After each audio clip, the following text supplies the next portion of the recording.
வயசானவன் கல்யாணம் பண்ணி என்ன கொடுமைப்படுத்திட்டு இருக்கான்னு இந்த பொண்ணு அழுதுகிட்டு இருக்கா. பக்கத்துல இந்த போலீஸ்காரனும் உட்காந்துருக்கான். அப்ப அந்த சீட்டாட்டத்துல தோத்தவங்க வீட்டுக்குள்ள வந்து இந்த பொண்ணுகிட்ட தப்பா நடந்துக்க ட்ரை பண்றாங்க. அப்ப போலீஸ்கார் 2 பேரையும் அடிச்சு துரத்தி விட்டுறான். அதுக்கப்புறம் இவங்க 2 பேரும் நெருக்கமாகி ரொமான்ஸ் பண்ணிட்டு இருக்காங்க. அப்ப அந்த போலீஸ்காரன் ஐடியா கொடுக்குறான். அவன் பெட்டிங்ல ஜெயிச்ச காசு எல்லாமே இங்க தானே இருக்கு. அவன் வரும்போது அவனை அடிச்சு போட்டு அந்த காசு தூக்கிட்டு போயிடலான்னு பிளான் பண்றான். அவனை கொல்லலாம் வேணாம், எனக்கு அந்த லாக்கர் இருக்க இடம் தெரியும்னு சொல்லி இந்த போலீஸ்காரனை கூட்டு போறாங்க. ஃபர்ஸ்ட் 3 நம்பர் இந்த பொண்ணு சொல்லிடுறா. கடைசி நம்பர் மட்டும் எவ்வளவோ கணக்கு போட்டு பாக்குறாங்க. ஓப்பனே ஆக மாட்டேங்குது. கடைசியா அந்த கிழவன் சொன்ன லக்கி நம்பர் ஞாபகம் வந்து போடுறாங்க. அந்த நம்பர் ஓப்பன் ஆகி உள்ள இருக்க காசெல்லாம் எடுக்கிறாங்க.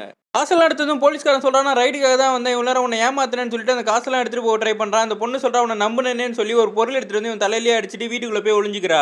அந்த பொண்ணை கண்டுபிடிச்சு அவகிட்ட தப்பா நடந்துக்க ட்ரை பண்றான். அவன் கத்தி எடுத்து அவனை அங்கேயே கொலை பண்ணிடுறா. அடுத்த நாள் காலையில் போலீஸ் எல்லாம் வந்துடுறாங்க. செத்து போனவன் போலீஸே கிடையாது. அது மட்டும் இல்லாமல் அந்த கிழவனோட பாடியும் அங்கதான் இருக்கு. மனைவின்னு ஒருத்தங்களை காட்டுறாங்க, அங்க ஹீரோயினே இல்ல. கூட்டத்துக்கு நடுவில் இருந்து ஹீரோயின் எல்லாத்தையும் பார்த்துக்கிட்டு இருப்பா. இந்த கிழவனை ஒரு பார்ல மீட் பண்ணி பேசி மைக்கி ரிலேஷன்ஷிப்ல இருந்திருப்பா. கேம்பிளிங் காசுல பாதி கேட்கும் போது அவன் தரமாட்டான்னு சொல்லியிருப்பா. அதனால தான் அடிச்சு கொலை பண்ணி இருந்திருப்பா. அந்த கிழவனோட பாடியை மறைக்கலாம் பிளான் பண்ணிட்டு இருக்கும் போது அந்த போலீஸா நடிச்ச திருடன் வீட்டுக்குள்ள வந்திருப்பான். அவனை வச்சே பிளான் பண்ணி வீட்டுக்குள்ள இருக்க காசெல்லாம் எடுத்து அவன் கூட ஓடிடலான்னும் போது அவன் இந்த பொண்ணை மிரட்டி இருப்பான். அவனையும் கொலை பண்ணி வீட்டுக்குள்ளேயே போட்டு வச்சிருந்திருப்பா. வீட்டுக்கு காவலா இருந்த நாய்களுக்கும் விஷத்தை வச்சுட்டு மொத்த காசையும் அடிச்சுக்கிட்டு அவங்க மாமாவோட ஹெல்ப் மூலயமா ஊரை விட்டே எஸ்ஐ ஓடிடுறா.